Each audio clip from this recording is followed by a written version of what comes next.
Good evening. The television and radio stations of the United States and their affiliated stations are proud to provide facilities.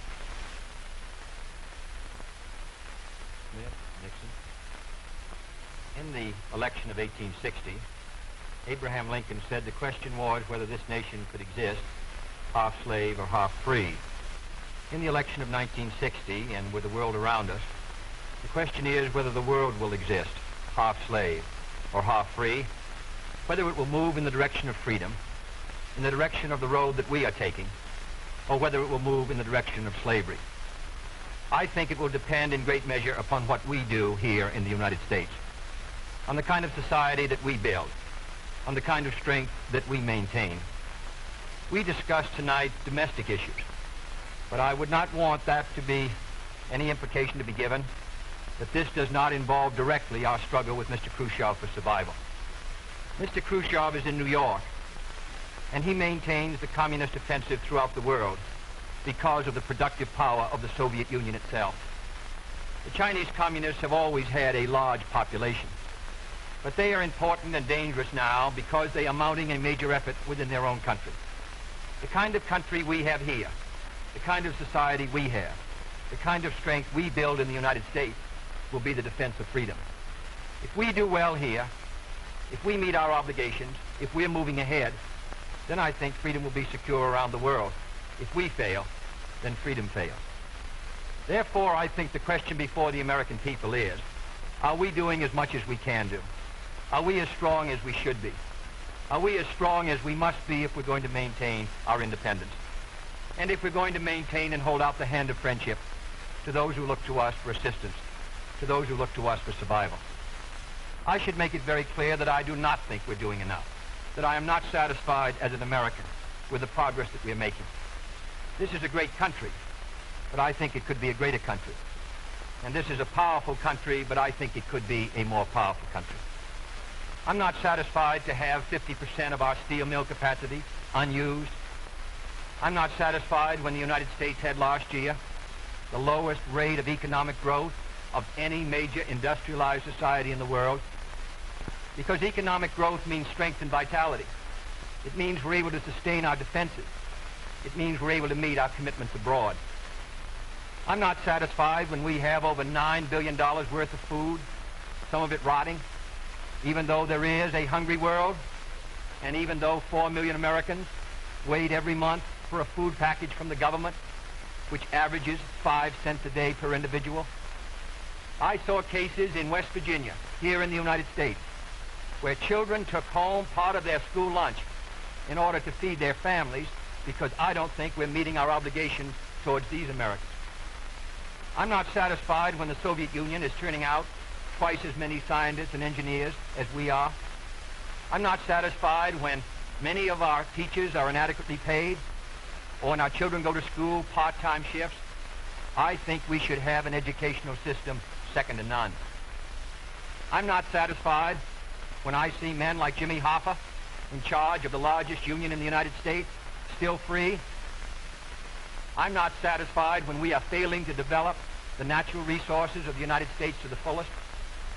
Here in the United States, which developed the Tennessee Valley and which built the Grand Coulee and the other dams in the northwest United States, at the present rate of hydropower production, and that is the hallmark of an industrialized society, the Soviet Union by 1975 will be producing more power than we are.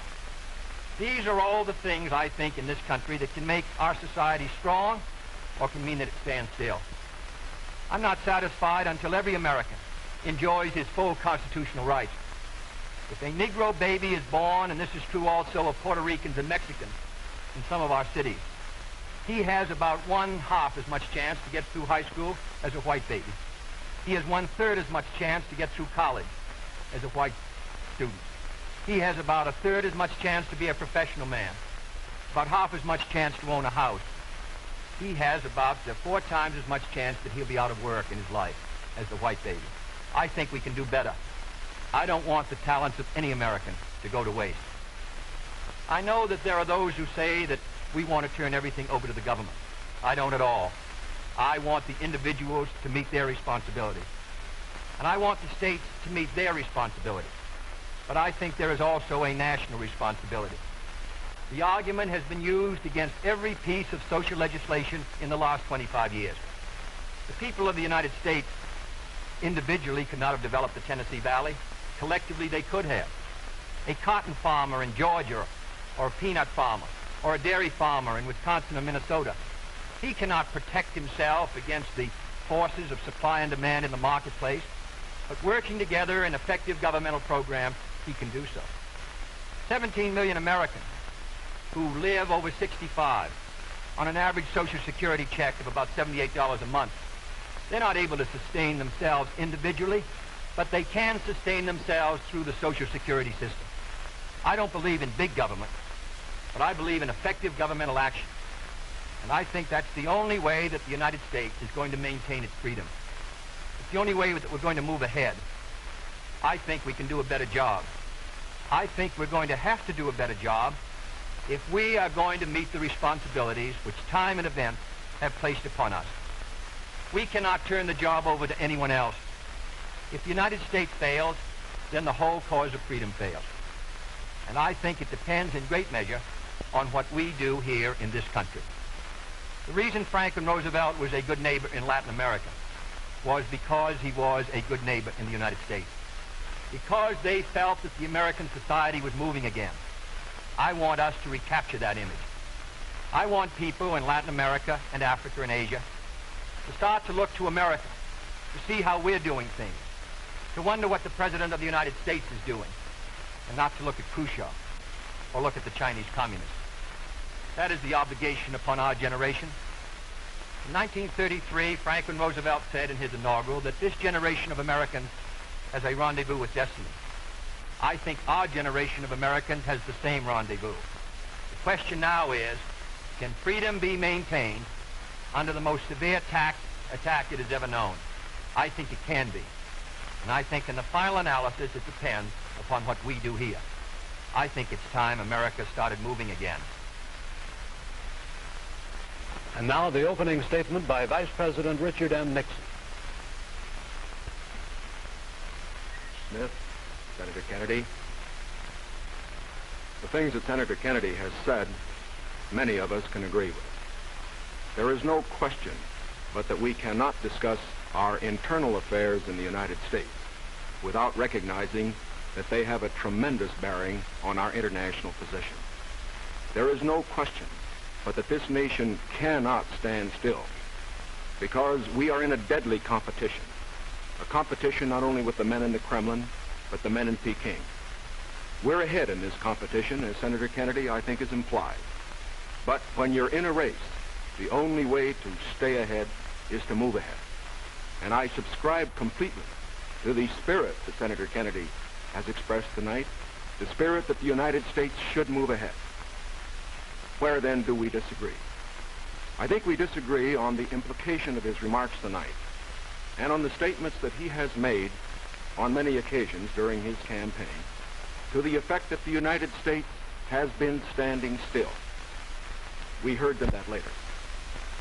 Looking then to this problem of how the United States should move ahead and where the United States is moving, I think it is well that we take the advice of a very famous campaigner.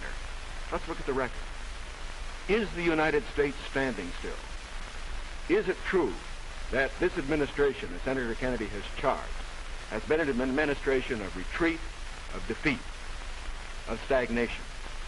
Is it true that as far as this country is concerned, in the field of electric power, in all of the fields that he has mentioned, we have not been moving ahead? Well, we have a comparison that we can make. We have the record of the Truman administration of 7.5 years and the 7.5 years of the schools. We have built more schools in these last 7.5 years than we built in the previous 7.5, for that matter, in the previous 20 years. Let's take hydroelectric power. We have developed more hydroelectric power in these 7.5 years than was developed in any previous administration in history. Let us take hospitals. We find that more have been built in this administration than in the previous administration.